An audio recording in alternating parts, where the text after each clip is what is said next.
దేవుని పరిశుద్ధ నామన స్తోత్రాలు. ఈ యొక్క ఆధ్యాత్మిక టీవీ కార్యక్రమాన్ని వీక్షిస్తున్నటువంటి ప్రియ సహోదరులందరికీ మన ప్రభువును రక్షకుడైన యేసుక్రీస్తు వారి నామములో మీ అందరికీ వందనాలు తెలియజేస్తూ ఉన్నాం. ఈరోజు యావత్తు ప్రపంచమంతా కూడా యేసుక్రీస్తు ప్రభు యొక్క పునరుత్థానాన్ని జ్ఞాపకం చేసుకుంటూ ఈస్టర్ సండే, ఈస్టర్ ఆరాధనను యావత్తు ప్రపంచమంతా కూడా జరుపుకుంటూ ఉన్నారు. అయితే ఈరోజు అసలు ఈస్టర్ సండే ఏంటి, ఆ రోజు అసలు పునరుత్థానం అంటే ఏంటి, ఎలా జరిగింది, ఎందుకు ఇలా చేస్తున్నామో అసలు అనేటువంటి విషయాలు ఈరోజు నేను మీతో అనేకమైనటువంటి శ్రేష్టమైనటువంటి సంగతులు మీతో పంచుకోవాలని ఆశపడతా ఉన్నా. ప్రతి ఒక్కరు కూడా జాగ్రత్తగా దేవుని యొక్క మాటలు వినాలని ప్రేమతో మీకు తెలియజేస్తూ ఉన్నా.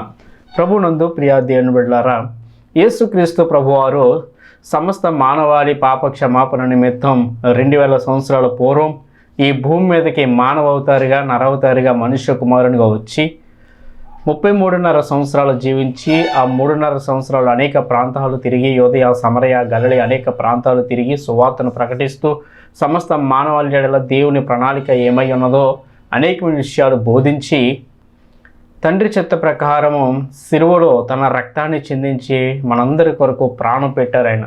అలా ప్రాణం పెట్టి చనిపోయి సమాధి చేయబడి ఆ 3వ దినాన తిరిగి లేచాడు ఆయన. మృత్యుంజయుడిగా, పునరుత్థానుడిగా, సజీవుడిగా ఆయన సమాధిని గెలిచి, మరణాన్ని జయించి, సాతానుని గెలిచి ఆయన సజీవుడిగా భూమి మీదకి వచ్చినటువంటి ఒక గొప్ప శుభదినము ఈ యొక్క ఈస్టర్ ఆరాధన ఉన్నది. ప్రియులారా, గమనించండి, ప్రపంచంలో ఎంతోమంది గొప్ప గొప్ప వ్యక్తులు, ప్రపంచంలో ఎంతో ధనికులైనటువంటి వారు, పేరు ప్రఖ్యాతలు గాంచినటువంటి వారు, ప్రపంచ మేధావులు ఎంతోమంది లోకంలో తమ జీవనాన్ని కొనసాగించి ఒకనొక టైంలో చనిపోయారు, అందరూ మరణించారు. కానీ అలా మరణించినటువంటి వారిలో ఇంతవరకు ఎవరు కూడా తిరిగి లేచిందే లేదు.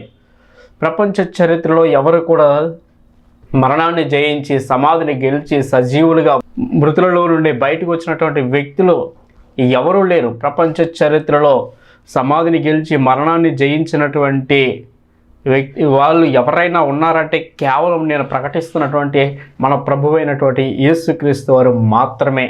ఎంతోమంది భూమి మీద అనేక మంది దేవుళ్ళుగా చాలమైనటువంటి వారు కూడా ఎవరు కూడా మరణాన్ని జయించి సజీవులుగా లేచిందే లేదు. కాబట్టి యేసుక్రీస్తు ప్రభువారు మాత్రమే, యేసు ప్రభువారు మాత్రమే మృత్యుంజయుడిగా, సజీవుడిగా మరణాన్ని జయించి ఆయన బయటకు వచ్చినట్లుగా మనం చూస్తాం. ఆయన మృత్యుంజయుడైనటువంటి సజీవుడిగా వచ్చినటువంటి ఆ గొప్ప దినాన్ని ఈస్టర్ ఆరాధనగా, పునరుత్థానపు ఆరాధనగా యావత్తు ప్రపంచమంతా కూడా సంఘాల్లో ప్రభువుని ఆరాధిస్తూ ఉన్నారు. అయితే అసలు ఈస్టర్ అంటే ఏంటి అనేటువంటి విషయాన్ని మనం ఆలోచన చేస్తే, ప్రియులారా, పరిశుద్ధ గ్రంథంలో అపోస్తుల కార్యములో 12వ అధ్యాయం 4వ వచనంలో ఏముంటుందంటే అక్కడ పస్కా పండుగ గురించి రాయబడి ఉంటుంది. ఆ పస్కా పండుగను ఇంగ్లీష్ ట్రాన్స్లేషన్లో చూసినప్పుడు పాసోవర్ అనేటువంటి పదాన్ని రాసుకుంటూ వచ్చారు. అయితే ఒక వెర్షన్లో అక్కడ ఏమనుందంటే ఈస్టర్ అని రాశారు. పస్కా పండుగకు ఇంగ్లీష్లో ఈస్టర్ అని సంబోధించడం, అది కూడా కేవలం ఒక్క వెర్షన్లోనే. చాలా వెర్షన్స్ బైబిల్స్ ఉన్నాయి ఇంగ్లీష్లో. మనం ఇంటర్నెట్లో చూసినప్పుడు అనేకమైనటువంటి వెర్షన్స్ మీకు కనిపిస్తాయి. King James version, standard version అని, న్యూ కింగ్ జేమ్స్ వెర్షన్ అని, ఈజీ వెర్షన్ అని, ఇలా అనేక రకాల వెర్షన్స్ బైబిల్స్ ఉన్నాయి. అయితే ఒక వెర్షన్లో ఇక్కడ పస్కా పండుగను గురించి రాస్తూ ఈస్టర్ అని చెప్పి కూడా రాయటం జరిగింది. ఇంకా మన పాత నిబంధనలు చూస్తున్నప్పుడు తమ్మూజు భార్య పేరు ఈస్టర్ అని చెప్పి రాయబడింది. అది ఒక అన్య పదం, ఇది ఒక అన్య దేవత పేరు అయి ఉంది. అయితే ఆ పేరుకి ఈ పునరుత్థానానికి సంబంధం లేదు. ఆ పేరు, దాని సందర్భం అనేది వేరై ఉన్నది. ఏమైనప్పటికీ ఎట్టకేలకు యేసుక్రీస్తు ప్రభు యొక్క పునరుత్థానాన్ని గురించి మనం ఇంకా ఆలోచన చేస్తున్నప్పుడు ప్రియులారా, గమనించండి, పరిశుద్ధ గ్రంథంలో యేసుక్రీస్తు ప్రభు యొక్క జననం గురించి 2 సువార్తికులు రాశారు తమ సువార్తల్లో. ఆయన మరణం గురించి, పునరుత్థానం గురించి మాత్రం 4 సువార్తికులు కూడా రాయటం జరిగింది. ఆయన జననం గురించి కేవలం 2 సువార్తికులు మాత్రమే రాశారు. కానీ ఆయన మరణము, పునరుత్థానము గురించి 4 సువార్తికులు కూడా తమ గ్రంథాల్లో రాయించారు. 4 సువార్తికులు ఆయన పునరుత్థానం గురించి రాశారు. అయితే ఆ పునరుత్థానం అనేది అసలు ఎలా జరిగింది, దానికి ముందు ఏం జరిగింది అనే విషయాలు మనం ఆలోచన చేస్తున్నప్పుడు గమనించండి, యేసుక్రీస్తు ప్రభువారు సిలువ వేయబడి చనిపోయిన తర్వాత, సిలువలో తన ప్రాణం విడిచిపెట్టిన తర్వాత సుమారు 3 గంటల వేల సమయం తరువాత అరిమతయి యోసేపు అనేటువంటి ఒక వ్యక్తి, ఒక గొప్ప వ్యక్తి, చాలా మంచి వ్యక్తి అని అతని గురించి బైబిల్లో ఉంది. ధనవంతుడు, చాలా మంచి వ్యక్తి, భక్తిపరుడు. అలాంటి ఒక వ్యక్తి, యేసు ప్రభు శిష్యులలో ఒక్కడుగా ఉన్నటువంటి వ్యక్తి, ఆయన ఏం చేస్తారంటే అతనికి ఉన్నటువంటి తోటలో అతని కొరకు ఒక సమాధిని తొలిపించుకున్నాడు, ఒక రాతి సమాధిని. అతని కొరకే అతను సిద్ధపరచుకున్నటువంటి ఒక రాతి సమాధి పూర్వకాలంలో రాతి బండల్లో సమాధులను తొలిపించుకుని వాటి మీద బరువైనటువంటి రాయిని పెడుతూ ఉండేవారు. యొక్క ప్రేత వస్త్రాలు చుట్టి డెడ్ బాడీస్ని లోపల పెట్టి ఆ రాళ్ళని అలా పొరలిస్తూ ఉండేవారు. అరిమతయి యోసేపు తన కోసం చేయించుకున్నటువంటి ఆ యొక్క సమాధి విషయంలో మనం చూస్తున్నప్పుడు ఈ అరిమతయి యోసేపు నేరుగా ధైర్యంగా పిలాతు దగ్గరికి వెళ్ళి యేసుక్రీస్తు ప్రభు యొక్క దేహాన్ని తనకిమ్మని అడుగుతాడు. అలా అడిగినప్పుడు ఈ యొక్క పిలాతు తన సైనికులతో మాట్లాడి యేసుక్రీస్తు ప్రభు అప్పుడే మరణించాడా, చనిపోయాడా చూడమని చెప్పి, ఆయన చనిపోయాడని నిర్ధారణ అయిన తర్వాత ఆ యొక్క బాడీని, ఆయన యొక్క దేహాన్ని అరిమతయి యోసేపుకి అప్పగిస్తారు. ఈ అరిమతయి యోసేపు తన యొక్క దేహాన్ని తీసుకువెళ్ళి మరి పట్టు వస్త్రాలు చుట్టి మరి సుగంధ ద్రవ్యాలు పూసి ఆయన యొక్క దేహాన్ని ప్రియులరా అతను ఏర్పాటు చేసుకున్నటువంటి ఆ యొక్క సమాధిలో పెట్టి ఆ యొక్క బరువైనటువంటి రాతిని దానికి అడ్డంగా పెడతారు. అయితే గమనించండి, ఆ విధంగా ఆయన యొక్క సమాధి అనేది జరిగింది. ఆయన చనిపోయారు. మనం ఇంకా చూస్తున్నప్పుడు ఆ తదుపరి ఏం జరుగుతుందంటే ఆయన ముందే చెప్పాడు చనిపోయి 3వ దినాన లేస్తానని. అపోస్తలుడైన పౌలు 1 కొరింథీ 15:4 మనం చూస్తున్నప్పుడు, కొరింథీలకు రాసినటువంటి పత్రిక 15వ అధ్యాయం 14వ వచనాన్ని మనం చూస్తున్నట్లయితే, మరియు క్రీస్తు లేపబడి ఉండని ఎడల మేము చేయు ప్రకటన వ్యర్థమే, మీ విశ్వాసము వ్యర్థమే. దేవుడు క్రీస్తును లేపిననియో ఆయనను గూర్చి మేము సాక్ష్యం చెప్పి ఉన్నాము కదా. పౌలు చెప్తున్నాడు యేసుక్రీస్తు ప్రభువారు ఒకవేళ సమాధిని గెలిచి మృత్యుంజయుడిగా, నిజమే ప్రియులారా, ఒకవేళ యేసుక్రీస్తు ప్రభు యొక్క పునరుత్థానం అనేది లేకపోతే క్రైస్తవ్యానికి అర్థం లేదు. యేసుక్రీస్తు ప్రభు యొక్క పునరుత్థానం లేకపోతే ఈనాడు ప్రపంచంలో క్రైస్తవం అనేది ఎంతగా విస్తరణ అనేది అభివృద్ధి అనేది జరిగేది కాదు.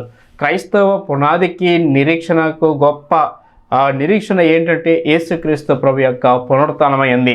అందుకనే పౌలు ఇక్కడ చెప్తా ఉన్నాడు, ఏమంటున్నాడంటే, మరియు క్రీస్తు లేపబడి ఉండని ఎడల మేము చేయు ప్రకటన వ్యర్థమే, మీ విశ్వాసము కూడా వ్యర్థమే. పౌలు చెప్తున్నటువంటి మాట, మేము చేస్తున్నటువంటి ప్రకటన, మీరు నమ్మినటువంటి విశ్వాసము, ఒకవేళ క్రీస్తు పునరుత్థానం జరగకపోయినట్లయితే, యేసుక్రీస్తు పునరుత్థానం అనేది లేకపోయినట్లయితే ఇదంతా కూడా వ్యర్థమే, ఇదంతా కూడా శూన్యమే అని పౌలు తన యొక్క పత్రికల్లో రాస్తూ ఉన్నాడు. దేవుడు క్రీస్తును లేపననియో ఆయనను గూర్చి మేము సాక్ష్యము చెప్పి ఉన్నాము కదా అంటున్నాడు పౌలు. అవును ప్రియులారా, యేసుక్రీస్తు ప్రభు యొక్క పునరుత్థానమే ఈనాటి క్రైస్తవ సమాజానికి ఒక గొప్ప నిదర్శనమై ఉంది. క్రైస్తవ భక్తికి ఒక గొప్ప నిదర్శనమై ఉంది. మన భక్తికి మన గొప్ప నిదర్శనమైంది. కాబట్టి యేసుక్రీస్తు ప్రభు యొక్క పునరుత్థానం గురించి ఆయన ఇలా ఈ విధంగా చెబుతూ ఉన్నారు. మత్తయి సువార్త 12వ అధ్యాయం 40వ వచనంలో చూస్తున్నప్పుడు అక్కడ శాస్త్రులు పరిసయ్యులు ఉంటారు. వారు యేసు ప్రభువుని ఏదైనా ఒక సూచక క్రియ మాకు చూపించమని అడిగినప్పుడు ఆయన అంటాడు, వ్యభిచారులైనటువంటి చెడ్డతరం వారు సూచక్రియలు అడుగుతున్నారని చెప్పి, యోనాను గూర్చినటువంటి సూచక్రియ కానీ మరి ఏ సూచక్రియను వారికి అనుగ్రహింపబడదు. యోనా 3 రాత్రింబగళ్ళు తిమింగలం గడుపులో ఎలాగూ ఉండెనో అలాగూ మనుష్య కుమారుడు 3 రాత్రింబగళ్ళు భూగర్భములో ఉండును. యేసు ప్రభువు పరిసయ్యులకి శాస్త్రులకి సమాధానం చెప్తా ఉన్నారు. ఈ యొక్క వ్యభిచారులైనటువంటి చెడ్డతరం వారు సూచక్రియల కోసం చూస్తున్నారు. యోనాను గూర్చి ఈ దినములలో, ఈ అంత్య దినములలో యోనాను గూర్చినటువంటి సూచక్రియ తప్ప మరి ఏ సూచక క్రియ మరి కనుపరచబడదు. యోనా ఏ విధంగా అయితే 3 రాత్రింబగళ్ళు తిమింగలం గడుపులో ఉన్నాడో అలాగనే మనుష్య కుమారుడు కూడా మరి 3 రాత్రింపగళ్ళు భూగర్భములో ఉండి ఆయన తిరిగి లేస్తారని చెప్పి యేసు ప్రభు ఆనాడు పరిసయ్యులకి శాస్త్రులకి సమాధానం చెప్పినట్లుగా మనం ఇక్కడ చూస్తాం. అవును ప్రియులారా, యేసుక్రీస్తు ప్రభు వారు 3 దినాలు సమాధిలో ఉండి ఆయన మృత్యుంజయుడిగా సమాధిని గెలిచి సజీవుడిగా ఆయన సాతానుని మరణాన్ని మరణాంధకారాన్ని జయించి ఆయన బయటికి వచ్చినటువంటి ఒక గొప్ప శుభదినమై ఉంది ఈ యొక్క ఈస్టర్ సండే అనేది. అందుకే యేసు ప్రభు ఇక్కడ చెప్తున్నారు యోహాను సువార్త 11వ అధ్యాయం 25వ వచనంలో, అందుకు యేసు పునరుత్థానమును జీవమును నేనే, నా యందు విశ్వాసం ఉంచువాడు చనిపోయినను బ్రతుకును అంటున్నాడు ఆయన. అవును, ఆనాడు యేసుక్రీస్తు ప్రభు వారు సమాధిని గెలిచి మృత్యుంజయుడిగా పునరుత్థానుడు ఎలా అయితే అయ్యాడో ఆయన యందు విశ్వాసం ఉంచినటువంటి ప్రతి ఒక్కరు కూడా అంత్య దినాల్లో ఆ విధంగా పునరుత్థానంలోకి వస్తారని, సజీవులుగా మరలా లేపబడతామని యేసుక్రీస్తు ప్రభు వారు తెలియచేస్తూ ఉన్నారు. అయితే ఇక్కడ మనం ఇంక కొన్ని విషయాలు మనం గమనిస్తున్నప్పుడు యేసుక్రీస్తు ప్రభు యొక్క పునరుత్థానమును గురించి ఆ మొదటి శతకాలంలోనే అనేకమైనటువంటి పరిస్థితులు చోటు చేసుకున్నాయి. ఏమైందంటే యేసుక్రీస్తు ప్రభు వారు ఆదివారం తెల్లవారుజామున ఆయన లేచారు. ఆయన లేచేసరికి అక్కడ దేవుని యొక్క దేవదూతలు వచ్చాయి, రాతిని పొరలించాయి. ఆయన అక్కడ తన యొక్క వస్త్రాన్ని విడిచిపెట్టి అక్కడి నుంచి బయటకు వచ్చినట్లుగా మనం చూస్తాం. అలా ఎప్పుడైతే జరిగిందో అదే టైంలో మగ్దలేని మరియా, వేరొక మరియా కూడా ఆ యొక్క సమాధి దగ్గరికి సుగంధ ద్రవ్యాలు తీసుకుని అక్కడికి వచ్చినప్పుడు రాయి పొరలించబడి ఉండేట్టు చూసి వారు కంగారు పడి భయపడతారు. ఏమైంది ఏంటని చెప్పి లోపలికి వెళ్ళి చూసినప్పుడు అక్కడ యేసు ప్రభు యొక్క దేహం వారికి కనిపించదు, కేవలం పై వస్త్రం మాత్రమే ఉంటుంది. కాబట్టి అప్పుడు వాళ్ళు ఏమంటారు అంటే అటు ఇటు చూస్తున్నప్పుడు వాళ్ళు కంగారు పడుతున్నప్పుడు అక్కడ ఇద్దరు దేవదూతలు కూర్చొని ఉంటారు, పొరలింపబడినటువంటి రాతి మీద కూర్చున్నప్పుడు వారు వీరిని చూసి మీరు సజీవుడైనటువంటి వారిని మీరు మృతులలో వెతుకుతున్నారు, ఎందుకు వెతుకుతున్నారు? మీరు ఆ ప్రభువుని మీరు వెతకడానికి వచ్చారని నాకు తెలుసు, ఆయన ఇక్కడ లేడు, తాను చెప్పినట్టే ఆయన లేచి ఉన్నాడు అని చెప్పినప్పుడు వాళ్ళు ఆ విషయాన్ని తీసుకుని వెంటనే వాళ్ళు వెళ్ళి మరి శిష్యులకు తెలియచేస్తారు. మొదట యాకోబుకి తెలియచేస్తారు, యాకోబు వచ్చి చూస్తాడు, వెళతాడు, మరలా ఆ విషయాన్ని శిష్యులకు తెలియచేస్తారు. యేసుక్రీస్తు ప్రభు వారు మరణాన్ని జయించిన తర్వాత ఆయన మొట్టమొదటిగా గలిలయ ప్రాంతానికి వెళ్ళినట్లుగా మనం చూస్తాం. ఆ తదుపరి యేసుక్రీస్తు ప్రభు యొక్క శిష్యులు ఈ యొక్క పిలాతుకి అక్కడ ఉన్నటువంటి యూదులకు భయపడి ఒక మేడ గదిలో దాక్కున్నటువంటి టైంలో యేసుక్రీస్తు ప్రభు వారు వారి మధ్యలోకి వెళ్తారు. అలా వారి మధ్యలోకి వెళ్ళి వారికి ప్రత్యక్షమయ్యి ఆయన తన యొక్క పునరుత్థానాన్ని వారి దగ్గర ఆయన ప్రత్యక్షపరుచుకుంటూ ఉంటారు.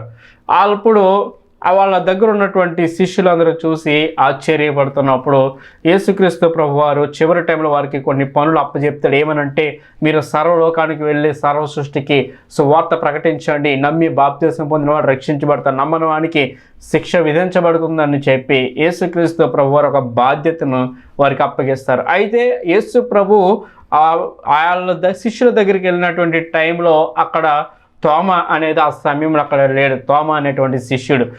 అయితే తదుపరి తోమ వారి దగ్గరికి వెళ్ళినప్పుడు వారు చెప్తారు, తోమ ఇదిగో నువ్వు మిస్ అయ్యావు, యేసుక్రీస్తు ప్రభు వారు తాను చెప్పినట్టు ఆయన సజీవుడిగా మృత్యుంజయుడిగా లేచారు, మా దగ్గరికి వచ్చారు, మేము మాట్లాడాము, మేము మా కనులారా చూసామన్నప్పుడు తోమ నమ్మడు, విశ్వసించడు. నమ్మకుండా వాళ్ళతో ఇలా అంటాడు, యేసు ప్రభు నా కళ్ళారా చూస్తేనే కానీ నేను నమ్మను, ఆయన చేతులు పట్టుకుంటే నేను కానీ నేను నమ్మను, ఆయన చేతిలో ఆ యొక్క చేతి శీలలో నా వ్రేలి పట్టి ఆయన ప్రక్కలో నా చెయ్యుంచి అంత స్పర్శ తగిలితేనే కానీ నేను నమ్మనని యేసు ప్రభువును గూర్చి తోమ ఆ శిష్యులతో అంటాడు. సరే అన్న వారం తర్వాత వాళ్ళు మళ్ళా కూడుకున్నప్పుడు యేసు ప్రభు వారి దగ్గరికి వచ్చినప్పుడు తోమాను చూసి యేసు ప్రభు చెప్తారు, తోమా ఇదిగోదా నీ వేలు నా చేతిలో పెట్టి చూడు, నీ చేయి నా యొక్క ప్రక్కలో ఉంచి చూసుకో అన్నప్పుడు, ప్రభువా దయతో నన్ను క్షమించినైనా అన్నప్పుడు, తోమ నువ్వు అవిశ్వాసంతో నన్ను నమ్మావు, కాబట్టి చూచి నమ్మిన వారి కంటే చూడక నమ్మిన వారే ధన్యులని యేసుక్రీస్తు ప్రభువారు తోమతో మాట్లాడతారు. ప్రియులారా, ఈ సన్నివేశాలన్నీ మనం చూస్తున్నప్పుడు మొదటి శతాబ్దంలోనే యేసుక్రీస్తు ప్రభువారు సిలువ వేయబడిన తర్వాత పరిసయ్యులు శాస్త్రులైనటువంటి వారు పిలాతు దగ్గరికి వెళ్ళి పిలాతుతో ఇలా అంటారు, ఆ వంచకుడు ఇదిగో 3వ దినాన్ని నేను లేస్తానని చెప్పాడు, ఒకవేళ యేసుక్రీస్తు ప్రభు యొక్క శిష్యుల సమాధిని తెరచి ఆయన యొక్క దేహాన్ని తీసుకెళ్ళిపోయి యేసు ప్రభు తిరిగి లేచారని వాళ్ళు ప్రచారం చేయొచ్చు, తద్వారా మొదటి స్థితి కంటే మరి మన స్థితి ఇంకా చెడ్డదైపోద్ది, చాలా పరిస్థితులు ఇంకా బాగోవు, కాబట్టి మీరు మరి బందోబస్తు చేయండి అన్నప్పుడు ఇక రోమ శతాధిపతి అయినటువంటి రోమ అధికారి అయినటువంటి యొక్క పిలాతు చెప్తాడు, శతాధిపతులను సైనికులను మరి ప్రోత్సహించి అక్కడ రోమా ఆర్మీ, రోమా సైన్యాన్ని అక్కడ బందోబస్తుగా చేస్తారు. యేసు ప్రభు ఉంచినటువంటి ఆ యొక్క దేహము ఉంచబడినటువంటి ఆ సమాధికి బరువైనటువంటి రాయి పెట్టిన తర్వాత దానిని గొలుసులతో కట్టి దానికి రోమ ముద్ర వేసి అక్కడ దానితో పాటు రోమ సైనికులు చాలామంది కాపలా ఉంటారు. అయితే యేసుక్రీస్తు ప్రభు యొక్క పునరుత్థానాన్ని ఆ బండ ఆపలేకపోతుంది. యేసుక్రీస్తు ప్రభు యొక్క పునరుత్థానాన్ని ఆ సంఖ్యలు ఆపలేకపోతాయి ప్రియులారా. ఎందుకంటే ఆయన పునరుత్థానము అంత శక్తివంతమైనది. కానీ యేసుక్రీస్తు ప్రభు తాను చెప్పినట్టు ఎంత బందోబస్తు చేసినా కూడా ఆయన పునరుత్థానం అనేది ఆగిపోలేదు, జరిగింది ప్రపంచంలో ప్రియులారా. ప్రపంచంలో ఎవరిదైనా ఖాళీ సమాధి ఎవరిదైనా ఉందంటే కేవలం యేసుక్రీస్తు ప్రభు వారిది మాత్రమే అని చెప్పడంలో ఏం మాత్రం కూడా అతిశయోక్తి లేదు. గమనించండి, ఆ రోజు ఏం జరిగిందంటే ప్రియులారా, యేసుక్రీస్తు ప్రభు వారు ఆయన తిరిగి లేచిన తర్వాత మళ్ళా పరిసయ్యులు శాస్త్రులకి ఈ విషయం తెలిసినప్పుడు వాళ్ళు ఆశ్చర్యపోయి భయపడి పిలాతుతో మాట్లాడుతూ ఆ యొక్క పరిసయ్యులు శాస్త్రుల దగ్గరికి ఈ విషయాన్ని తీసుకొచ్చినటువంటి వారితో అంటారు, మీరు యేసు ప్రభు లేచారని ఎక్కడ మీరు మాట్లాడకండి. యేసుక్రీస్తు ప్రభు వారు తాను చెప్పినట్టు 3వ రోజు బ్రతికారని, పునరుత్థానం అయ్యాడని, సమాధిని గెలిచి మృత్యుంజయుడు అయ్యాడైనటువంటి విషయాలు ఇక్కడ మాకైతే చెప్పారు, కానీ వీటిని మీరు ఎక్కడ చెప్పొద్దు. అలా మీరు చెప్పకుండా ఎక్కడికైనా సరే మీరు ఏం చెప్తారంటే యేసు ప్రభు యొక్క దేహాన్ని తమ శిష్యులు ఎత్తుకుపోయారని ప్రచారం చేయండి, మీకు మేము ద్రవ్యం ఇస్తాము, అంత మాత్రమే కాదు పిలాతు దగ్గర మీ గురించి మీ విషయంలో మేము మాట్లాడతామని చెప్పి ఒక లేనిపోయినటువంటి ఒక పుకారుని పుట్టించేటటువంటి ప్రయత్నం చేస్తారు ఆ యొక్క పరిసయ్యులు శాస్త్రులైనటువంటి వారు. కాబట్టి కానీ నిజాన్ని ఎవరో దాయలేరు, సత్యాన్ని ఎవరో కూడా కప్పిపుచ్చలేరు ప్రియులారా. సత్యము సత్యమే, నిజము నిజమే, వాస్తవం ఎప్పటికైనా వాస్తవమై ఉన్నది. అయితే గమనించండి ప్రియులారా, మొదటి శతాబ్దంలోనే ఆ టైంలోనే యేసుక్రీస్తు ప్రభు యొక్క పునరుత్థానం గురించి అనేకమైనటువంటి అపోహలు వచ్చాయి, అనేకమైనటువంటి తప్పుడు ప్రచారాలు రావటం జరిగాయి. ప్రియులారా, కొన్ని విషయాలు నేను మీతో మాట్లాడాలని ఆశపడుతున్నాను. జాగ్రత్తగా మనం చూస్తున్నప్పుడు యేసుక్రీస్తు ప్రభు యొక్క పునరుత్థానం విషయంలో మొట్టమొదటిగా వచ్చినటువంటి ఒక తప్పుడు ప్రచారం, ఒక రాంగ్ స్టేట్మెంట్ ఏంటంటే ప్రియులారా, వారు వేరే సమాధి చూపించారు, వారు చూపించిన సమాధి అది కాదు అని చెప్తున్నారు. అంటే యేసుక్రీస్తు ప్రభు వారు పునరుత్థానం అయిపోయారు, ఖాళీ సమాధి ఇదిగో చూడండి సమాధి తెరవబడిందని చెప్పి చూపించి వాళ్ళు ప్రచారం చేసినప్పుడు అది జీర్ణించుకునేటువంటి యొక్క రోమన్స్ అలాగే ఆ పరిసయ్యుల శాస్త్రులు ఏమంటున్నారంటే యేసుక్రీస్తు ప్రభు వారిని పెట్టిన సమాధి ఇది కాదు, యేసు ప్రభు పెట్టిన సమాధి ఇది వేరొక కొత్త సమాధి, దీనిని చూపించి యేసు ప్రభు పునరుత్థానం అయ్యాడని చెప్పి వాళ్ళు చెప్పుకుంటున్నారు అని ఒక తప్పుడు ప్రచారాన్ని తీసుకొచ్చారు ప్రియులారా. ఒక విషయాన్ని గమనించండి, అరిమతయి యోసేపు యొక్క సమాధి ఆ తోటలో అది ఒక్కటే ఉంది. ఈ అరిమతయి యోసేపు చేయించుకున్నటువంటి సమాధి. ఒకవేళ యేసుక్రీస్తు ప్రభు వారి సమాధి దగ్గరే ఆ పక్క ఈ పక్క ఇంకా కొన్ని సమాధులు ఉన్నాయి అనుకోండి, అన్ని సిమిలర్గా ఉంటే కనుక ఇదిగో ఈ సమాధిలో యేసుప్రభుని పెట్టలేదు, ఇది ఖాళీ సమాధి, యేసుప్రభుని పెట్టిన సమాధి కాదు కాబట్టి ఇది చూపిస్తున్నారు అని అనొచ్చు. కానీ అక్కడ ఉన్నదల్లా ఒకే సమాధి. ఒకవేళ యేసుక్రీస్తు ప్రభు వారి పునరుత్థానం కాకుండా వాళ్ళు ఖాళీ సమాధి చూపిస్తే వాళ్ళు మరి యేసు ప్రభు ఎక్కడున్నాడో ఆ సమాధి చూపించాలి కదా, ఆ సమాధి చూపించింది లేదు. ఇలా అసత్య ప్రచారం చేయడానికి క్రైస్తవం మీద బురద జల్లే ప్రయత్నం, యేసుక్రీస్తు ప్రభు యొక్క ఔన్నత్యాన్ని ఎవరు కూడా కప్పిపుచ్చలేరు. ఇదొక నానుడి నాటి కాలంలో వచ్చింది. రాంగ్ టూమ్, తప్పుడు సమాధి చూపించి యేసుక్రీస్తు ప్రభు వారు పునరుత్థానం కాలేదని ప్రచారం చేయడం ప్రారంభించారు. ఇక రెండవ విషయాన్ని మనం చూస్తున్నప్పుడు శిష్యులే యేసుక్రీస్తు ప్రభు యొక్క దేహాన్ని ఎత్తుకుపోయారు అని ప్రచారం చేశారు. యేసుక్రీస్తు ప్రభు యొక్క దేహాన్ని అంటూ శిష్యులు ఎత్తుకుపోయారంట. ప్రియులారా, ఒక విషయాన్ని గమనించండి, యేసుక్రీస్తు ప్రభువుని సిలువేస్తున్నప్పుడు భయంతో పారిపోయినటువంటి శిష్యులు, యాకోబు తప్ప అక్కడ ఎవరో లేరు, అందరూ పారిపోయారు, ఎక్కడికి వెళ్ళిపోయారో తెలియదు భయంతో, ఎందుకంటే తామును కూడా చంపేస్తారేమో అనేటువంటి భయంతో వాళ్ళు పారిపోయారు. అలాంటి వాళ్ళంట రాత్రి వచ్చి యేసుక్రీస్తు ప్రభు యొక్క డెడ్ బాడీని తీసుకెళ్ళారంటే ఏంటి, బరువైనటువంటి ఒక పెద్ద రాతిని, సుమారు కొన్ని టన్నుల బరువైనటువంటి రాతిని పెట్టి చైన్లతో బిగించి రోమ ముద్ర వేసి అక్కడ సుమారు 50 మంది సైనికులు ఆర్మీ అక్కడ కాపలా ఉంటే ఆ కాపలా ఉన్నటువంటి వాళ్ళని దాటుకుని చైన్లు తీసుకొని రాతిని దొర్లించి డెడ్ బాడీని తీసుకెళ్ళిపోయారని చెప్పి, అది హౌ ఇట్ దిస్ పాసిబుల్, అది ఎలా సాధ్యమవుతుంది ఒకసారి ఆలోచన చేయండి. ఇది కూడా ఒక అసత్య ప్రచారమే. ఎందుకంటే యేసుక్రీస్తు ప్రభు యొక్క పునరుత్థానాన్ని వాళ్ళు జీర్ణించుకోలేకపోతున్నారు ఆనాటి వారు. యేసుక్రీస్తు ప్రభు యొక్క ఆ దేహాన్ని శిష్యులు ఎత్తుకుపోయారు, ఆయన పునరుత్థానం జరగలేదు అనేటువంటి ప్రచారాలు నాటి కాలంలో ఆ వాడుకలోకి వచ్చాయి. ఇక మనం మూడోది పాయింట్ చూస్తున్నప్పుడు ఎలిజినేషన్ అంటే భ్రమ. యేసుక్రీస్తు ప్రభు యొక్క పునరుత్థానం జరగలేదు, అది సత్యం కాదు. ఆయన బ్రతుకున్నప్పుడు ఆ మాట అనేక పర్యాలు చెప్పారు కాబట్టి అది యొక్క భ్రమలో వాళ్ళు అది ఊహించుకుంటా ఉన్నారు. వారి తలంపు వాళ్ళ ఊహ తప్ప నిజంగా జరిగిందే లేదు. అదొక ఎలిజినేషన్, అదొక భ్రమ అనేటువంటి ప్రచారాన్ని కూడా తీసుకొచ్చాను. మనం మత్తయి 28:6 మనం చూస్తున్నప్పుడు దేవుని దూత చెప్తుంది, ఇక్కడ ఏమంటుందంటే ఆయన ఇక్కడ లేడు, తాను చెప్పినట్టే ఆయన లేచి ఉన్నాడు, రండి ప్రభు పండుకున్న స్థలమును చూచి త్వరగా వెళ్ళి ఆయన మృతులలో నుండి లేచి ఉన్నాడని ఆయన శిష్యులకు తెలియచేయడి, ఇదిగో ఆయన గలిలయలోనికి మీకు ముందుగా వెళ్ళుచున్నాడు. దేవుని వాక్యం చాలా క్లియర్గా ఉంది. ఇంకొక విషయం ఏంటంటే యేసుక్రీస్తు ప్రభు వారు సిలువ వేయబడినప్పటికీ ఆయన చనిపోలేదు, స్పృహ తప్పి పడిపోయారు. ఆయన మరి బహుశా కోమాలోకి వెళ్ళిపోయారు. అయితే కొంతమంది అక్కడ ఉన్నటువంటి వారు ఆ యొక్క సుగంధ ద్రవ్యాలను ఆయనకి ఇవ్వటం ద్వారా ఆయన గాయాలన్నీ స్వస్థత పొంది ఆయన స్పృహలో నుంచి 3వ రోజు ఆయన కోలుకున్నారు అనేటువంటి ఇలా అనేకమైనటువంటి అసత్య ప్రచారాలు క్రీస్తు పునరుత్థానం మీద వచ్చాయి. కానీ బైబిల్లో చాలా క్లియర్గా ఉంది, ఆయన మరణించెను, ఆయన చనిపోయాను, మృతి పొందాను అని అనేక చోట్ల నలుగురు సువార్తికులు రాశారు. అలాగే పత్రికల్లో కూడా ఆయా చోట్ల యేసుక్రీస్తు ప్రభువు ఖచ్చితంగా ఆయన మరణించారని దేవుని యొక్క వాక్యము క్లియర్గా ఉంది. ప్రియులారా గమనించండి, దేవుని యొక్క వాక్యము సత్యమై ఉన్నది, వాస్తవమై ఉన్నది. ప్రియులారా గమనించండి. కాబట్టి ఆయన చనిపోలేదంట, ఆయన స్పృహత కోల్పోయారు, ఆయన బహుశా కోమాలో ఉన్నారు, కానీ 3 రోజుల తర్వాత ఆయన కోలుకున్నారు అని చెప్పి ఇలాంటి అసత్య ప్రచారాలు రాకపోలేదు. ప్రియులారా అనేకం వచ్చాయి. కానీ దేవుని యొక్క వాక్యము, ఆయన మరణం సత్యము, ఆయన పునరుత్థానం సత్యము. ఒక విషయాన్ని గమనించండి ప్రియులారా, ప్రపంచ చరిత్రలో యేసుక్రీస్తు ప్రభు యొక్క జీవితము అద్భుతమైనటువంటి జీవితమై ఉన్నది. ఎందుకంటే గమనించండి, ప్రపంచ చరిత్రలో యేసుక్రీస్తు ప్రభు వారు జన్మించినట్లు ఎవరో జన్మించలేదు ఈ భూమి మీద. కన్యక గర్భమున పరిశుద్ధతతో కూడినటువంటి జన్మము అలా ఎవ్వరు జన్మించలా. అది ఒకటి.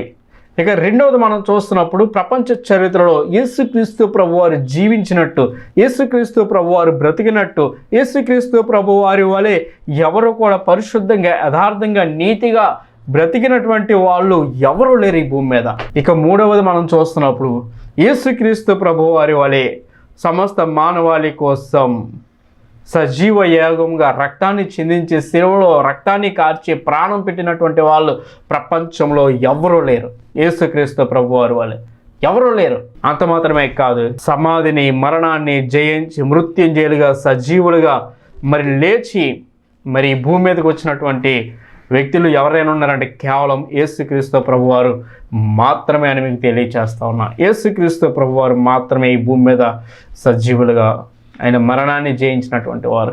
ఇది వాస్తవం కాబట్టి, ఇది సత్యము కాబట్టి ప్రియులారా ఈనాడు యావత్ ప్రపంచమంతా కూడా ఆయన జీవితాన్ని మనం జ్ఞాపకం చేసుకుంటా ఉన్నాం. ఆనాడే కాదు, ఈనాడు కూడా అనేక మంది యేసుక్రీస్తు ప్రభు జన్మను గురించి, జీవితం గురించి, ఆయన బ్రతికిన, ఆయన పుట్టినప్పుడు, ఆయన జీవించినప్పుడు, ఆయన చనిపోయినప్పుడు, ఆయన పునరుత్థానమైనప్పుడు, నాట నుండి నేటి వరకు ఆయన యొక్క సువార్త ప్రకటింపబడుతున్నప్పుడు అనేక మంది అసత్య ప్రచారాలు క్రైస్తవ మీద, దేవుని మీద బురద జల్లేటువంటి ప్రయత్నాలు నాటి నుండి నేటి వరకు కొనసాగుతూనే ఉన్నాయి, జరుగుతూనే ఉన్నాయి అనేక చోట్ల. అయినప్పటికీ ఇది సత్యమై ఉన్నది కాబట్టి, ఆయన ఉన్నవాడు కాబట్టే నానాటికి క్రైస్తవం అనేది విస్తరిస్తానే ఉంది తప్ప ఎప్పటికీ కూడా అది అణిచివేయబడేటటువంటి పరిస్థితి అయితే లేదు. సమస్త మహిమ దేవునికే కలుగునుగాక. ప్రియులారా అయితే యేసుక్రీస్తు పునరుత్థానం ద్వారా మనం ఏం నేర్చుకోవాలనేటువంటి విషయాన్ని మనం ఆలోచన చేస్తున్నప్పుడు ప్రియులారా గమనించండి, యేసుక్రీస్తు ప్రభువారు ఏ విధంగా అయితే సమాధిని గెలిచి మృత్యుంజయుడిగా లేచాడో ఆయన రెండవ రాకడలో ప్రియులారా గమనించండి, చనిపోయినటువంటి వారందరూ కూడా అలాగనే మృత్యుంజయులుగా మరణాన్ని జయించి సమాధిని గెలిచి సజీవులుగా వస్తారు. మనం ఇక్కడ చూస్తున్నప్పుడు అపోస్తలుడైన పౌలు తెస్సలోనికీయులకు రాసినటువంటి మొదటి పత్రిక 4వ అధ్యాయము 16వ వచనం నుంచి మనం చూస్తున్నప్పుడు ఆర్భాటముతోను ప్రధాన దూత శబ్దముతోను దేవుని దూతతో బోరతోను పరలోకము నుండి ప్రభు దిగువచ్చును. క్రీస్తు నందుండి మృతులైన వారు మొదట లేతురు, ఆ మీదట సజీవులమై నిలుచుండు మనము వారితో కూడా ప్రభువును ఎదుర్కొన్నట్టుకు ఆకాశ మండలమునకు మేఘముల మీద కొనిపోబడదుము. ఆయన రెండవ రాకడలో ఎవరైతే క్రీస్తు నందుండి మృతి పొందారో వారు లేపబడతారు. దేవుని రాకడ సమయానికి అనేక మంది చనిపోయారు ఈ భూమి మీద. ప్రస్తుతానికి ఆయన రాకడ వచ్చేసరికి కూడా ఇంకా అనేక మంది చనిపోతారు. అయితే అలా చనిపోయినటువంటి వారిలో, సమాధుల్లో ఉన్నటువంటి వారిలో ఎవరైతే దేవుని కొరకు నమ్మకంగా జీవించారో, ఎవరైతే రక్షించబడి మారు మనసు పొంది బాప్తీసం తీసుకుని ప్రభువుకి అనుకూలంగా ఆయన కొరకు మహిమకరంగా జీవించి చనిపోయారో వాళ్ళందరూ కూడా మొట్టమొదట పునరుత్థానులై ఎత్తబడతారు. ఆ తర్వాత సజీవులుగా ఉన్నటువంటి మానవ జాతిలో ఆయన బిడ్డలు ఎత్తబడతారని దేవుని యొక్క వాక్యం సెలవిస్తాం.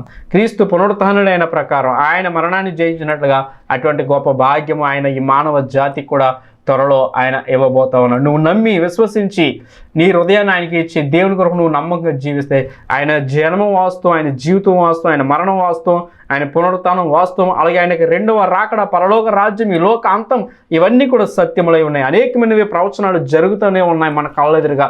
కాబట్టి జరగబోయేటటువంటి పరిస్థితులను బట్టి నీ యొక్క వ్యక్తిగత జీవితాన్ని నువ్వు సిద్ధం చేసుకుని నిన్ను నువ్వు కాపాడుకుంటూ, రక్షణ లేకపోతే ఇంకా రక్షించబడి నీ జీవితాన్ని ఆయనకి సమర్పించి ఆయన కొరకు నమ్మకంగా జీవించి దేవుని కొరకు సాక్షి నువ్వు బ్రతికితే నీవు కూడా ఆయన మహిమగల రాజ్యంలో పునరుత్థానం చెంది ఆయన రాజ్యంలో నువ్వు జీవించగలను మీకు తెలియజేస్తా ఉన్నా. ప్రార్థన చేసుకుందాం.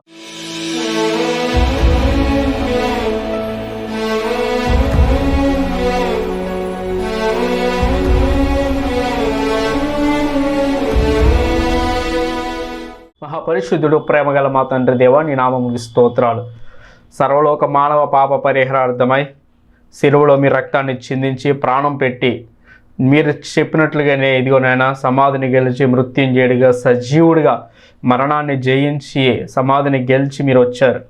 అలాగే రాబోయే నీ రాకడ సమయంలో నీ బిడలైనటువంటి వారికి కూడా పునరుత్థానం ఉందని నీ వాక్యం చెప్తాను. నీ వాక్యంని మేము మంచి మనసు అర్థం చేసుకుని విశ్వసించి నమ్మి నీకు మహిమకరంగా జీవించడానికి సహాయం చేయండి. ఎందరైతే ఈ కార్యక్రమం ద్వారా వాక్యాన్ని విన్నారో వారి జీవితాల్లో గొప్ప కార్యాలు చేయండి. మీ ఎడల పరిపూర్ణ విశ్వాసం, మీ అందు భయభక్తులు నేర్పించండి. వారిని వారి కుటుంబాలను మీరు ఆశీర్వదించండి. కుటుంబాల క్షేమము, సమాధానం, నెమ్మది దయచేసి నీ కృపలో కాపాడి మీరే మహిమ పొందమని యేసు నామమున ప్రార్థిస్తున్నాను మా పరమ తండ్రి. ఆమేన్, ఆమేన్. అందరికీ వందనాలు. God bless you all.